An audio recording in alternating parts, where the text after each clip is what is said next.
ये है Cassini spacecraft, जिसे प्लैनेट सैटर्न और उसके रिंग्स और मून्स को स्टडी करने के लिए 15 अक्टूबर 1997 को पृथ्वी से लॉन्च किया गया था। जब ये स्पेसक्राफ्ट सैटर्न के चंद्रमाओं में से एक एनसेलेडस को एक्सप्लोर कर रहा था, तो इसने एनसेलेडस पर कुछ ऐसा पाया कि कैसिनी स्पेसक्राफ्ट को सैटर्न के एटमॉस्फेयर में जानबूझकर गिरकर अपने लगभग 20 साल लंबे मिशन को खत्म करना पड़ा।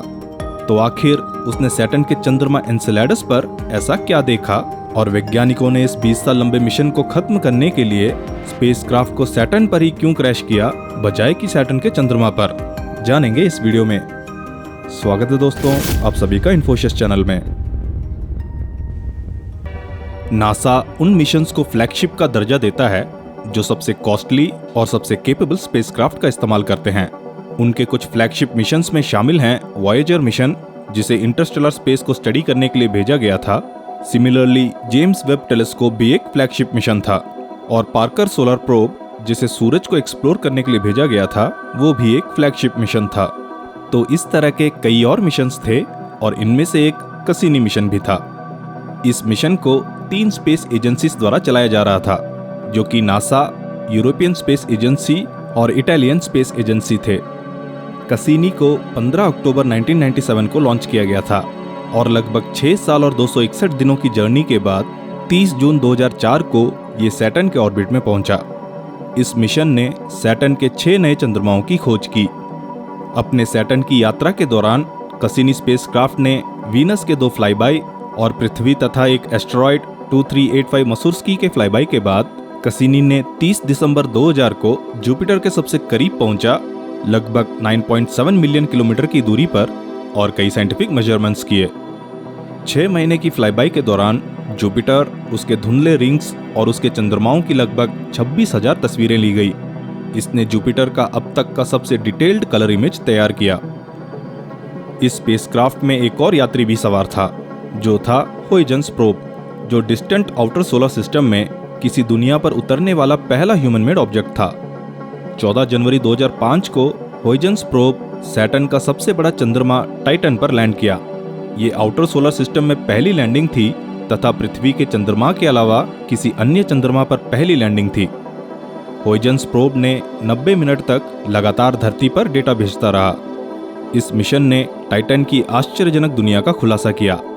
इसके थिक डेंस एटमॉस्फेयर के भीतर मीथेन की नदियां बहती हैं और मीथेन की झील पाई जाती हैं। 10 सितंबर 2007 को कैसिनी ने अजीबोगरीब 2 रंग वाले अखरोट के आकार वाले चंद्रमा आयोपिटस के ऊपर से फ्लाईबाई करी और 1600 किलोमीटर की ऊंचाई से इसकी तस्वीरें ली। और 28 अक्टूबर 2015 को कैसिनी स्पेसक्राफ्ट ने सैटर्न के एक चंद्रमा एनसेलेडस के बहुत नजदीक से उड़ान भरते हुए सतह से मात्र 49 किलोमीटर की दूरी से गुजरा तथा इसके साउथ पोल्स के ऊपर बर्फीले फुव्वारों से होकर गुजरा। एस्ट्रोनॉमर्स ने इन फुव्वारों में एक रोमांचक खोज की है। उन्हें हाइड्रोजन साइनाइड मिला है, जो एक ऐसा केमिकल है जो लाइफ के लिए इम्पोर्टेंट हो सकता है, जैसा कि हम समझते हैं। साथ ही उन्हें कुछ अन्य ऑर्गेनिक मॉलिक्यूल्स भी मिले। नासा को एनसेलेडस के इंटीरियर में एक विशाल सॉल्टी ओशन के एविडेंस भी मिले हैं। ये ओशियन दरअसल लिक्विड वाटर है और इस चंद्रमा के रॉकी कोर के कांटेक्ट में है। इस वजह से एनसेलेडस को अब हमारे सौर मंडल में सबसे आशाजनक स्थानों में से एक माना जाता है, जहां एलियन माइक्रोबियल लाइफ मौजूद हो सकता है। ये एक ग्राउंड ब्रेकिंग डिस्कवरी थी, लेकिन कैसिनी पहले से ही एक्सटेंडेड मिशन पर था और उसका फ्यूल खत्म हो रहा था। दरअसल कैसिनी मिशन को ओरिजिनली 4 साल के लिए प्लान किया गया था और इसे पहले तो 2 साल के लिए एक्सटेंड किया गया और इसे फिर से दोबारा 7 साल के लिए एक्सटेंड किया गया, जिसके कारण इसका फ्यूल खत्म होने जा रहा था। अगर एक बार इसका फ्यूल खत्म हो जाता तो वैज्ञानिक इसके ट्रेजेक्ट्री को कंट्रोल नहीं कर पाते और कैसिनी सैटर्न के चंद्रमा एनसेलेडस से टकरा सकता था। इससे इस चंद्रमा पर पॉसिबल लाइफ फॉर्म्स में डिस्टर्बेंस आ सकती थी और वो वहाँ के वातावरण को कंटेमिनेट कर सकता था, जो कि हमारे फ्यूचर एक्सप्लोरेशन के लिए बाधा पहुंचा सकती थी। इसलिए एनसेलेडस को सुरक्षित रखने के लिए उन्होंने कैसिनी को सैटर्न से ही टकराने का फैसला किया। नासा के कैसिनी स्पेसक्राफ्ट को 15 सितंबर 2017 को सैटर्न के एटमॉस्फेयर में कंट्रोल्ड तरीके से गिराकर अपने लगभग 20 साल लंबे मिशन को जानबूझकर खत्म करना पड़ा। जब कैसिनी ने पहली बार सैटर्न के एटमॉस्फेयर में एंटर किया तो ये 1,23,000 किलोमीटर प्रति घंटे की रफ्तार से ट्रैवल कर रहा था।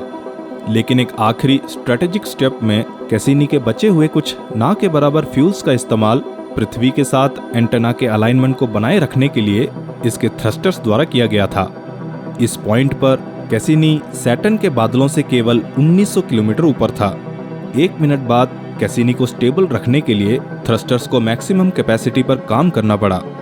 इस दौरान कैसिनी सीधे सैटर्न के एटमॉस्फेयर का सैंपलिंग कर रहा था।